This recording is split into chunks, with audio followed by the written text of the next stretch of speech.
Welcome aboard. It is Captain G with an update on our YouTube game of HBG's Barbarossa. It is Germany turn 1, June of 1941, and the weather was sunny. It was, had to roll a die, but 11 out of 12 would have resulted in sunny weather. Those odds go down as you go forward in the calendar. Better chances of rain and then better chances of snow. So, Flak 88, I'll do Army Group North first. Struck out all along here, and then he did a blitz move around, and I just wanted to call out that these three zones are out of supply. They didn't start with any supplies in them. And now that the Germans have captured this zone, which I think is Vilna, but I covered up the name, it cut them off. They're more than 2 away from any supply. So they cannot conduct combat operations on the Soviet turn. They can move non-combat, but they cannot conduct combat. And then at the end of the Soviet player turn, if they're not back in supplies, the way we're playing it is we're going to remove them. And that's to reflect the encirclement. If units aren't able to fight their way out and break out, then they surrender in mass or are just wiped out. So that's kind of a cool thing and a smart move by Flak 88. Rather than waste material and men punching through, he can still surround them and they cannot conduct combat. So an Army Group Center here, and I'll turn it so you can see Kyiv. Again, they pushed through these 3 zones and then blitzed forward, so there are no Soviet units surviving anywhere in this area, and now they're 1 blitz away or 2 turns by foot speed away from Kyiv. And in this game, you can land your aircraft in the fields or in the land zones that you just conquered, even if there's not an airbase. Medium bombers, like back here in Warsaw, where he's got a medium bomber, they have to land at air bases. But fighters, tactical bombers don't have to. The risk of just operating out of an empty field is in rainy weather, they're grounded, and I think snow as well, but I'm not sure, but rainy will happen before then. So if they're in this zone and there's rainy weather, they can't operate. And if your enemy is operating from an airbase, like I have in Kyiv, that gives them air supremacy, air superiority. Okay, and then Army Group South, I'll pivot you slightly so you can see down here as they approach Odessa.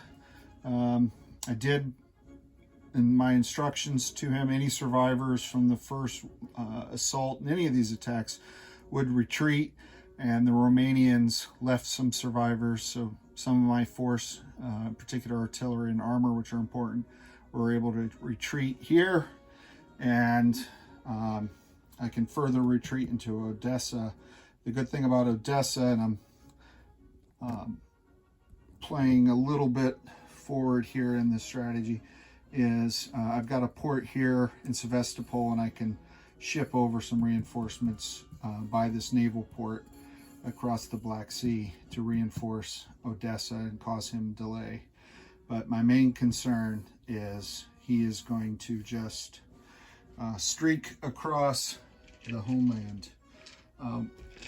One thing that the Soviets will be employing a lot in this game will be scorched earth, and that's something that we've taken, like the partisan rule. We've borrowed this from Global War 36, where the Soviets can destroy the bridges across the rivers and or the railroad, which is very useful to the Germans and the Soviets in moving their material quickly across the front.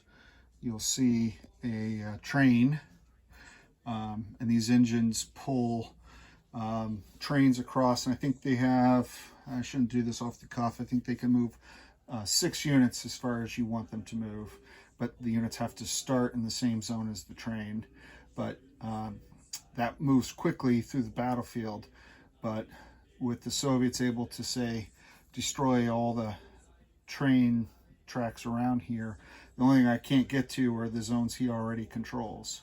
So I'll have to do that by bombing or partisan actions. So that is the attack that Flak 88 did. It was, in my opinion, a very good opening, particularly his blitz and his encirclements, which are 2 awesome features. For reinforcements, the Italians are showing up. They're all the way here in the corner of the map, which overhangs slightly, so I use this tile to represent them. So they're coming on. Hungary generates infantry and supplies. Every turn they're moving on, and then you can see with the reinforcement points, Germany starts their reinforcements in these zones, and planning ahead, Flak 88 has already positioned his trains to be able to whisk these units up to the front, whether they go Army Group Center, South, or North. Depends on which way he wants to go.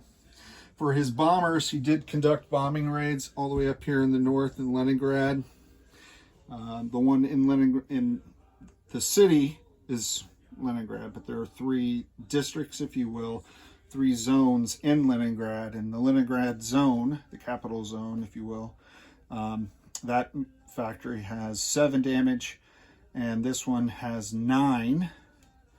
And but shot down both medium bombers, so that was exciting. That puts a dent in the Luftwaffe. So next up is the Soviet turn.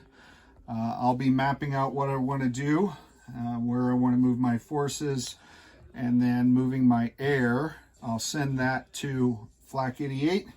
He'll give me casualty orders, tell me if he wants to retreat, that kind of thing, and then I'll record. I'll do my turn, send him feedback. We'll wrap up, and then I'll give you another update when that turn is done, because it's done in a couple different phases, and that would be the Soviet turn 1, and we'll go ahead and roll for weather on turn 2, so Flak 88 knows what weather he has at the start of the next turn. So that's it for now.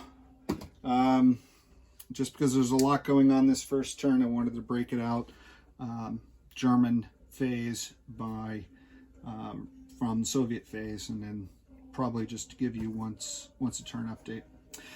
For Flak 88, I'm Captain G, over and out.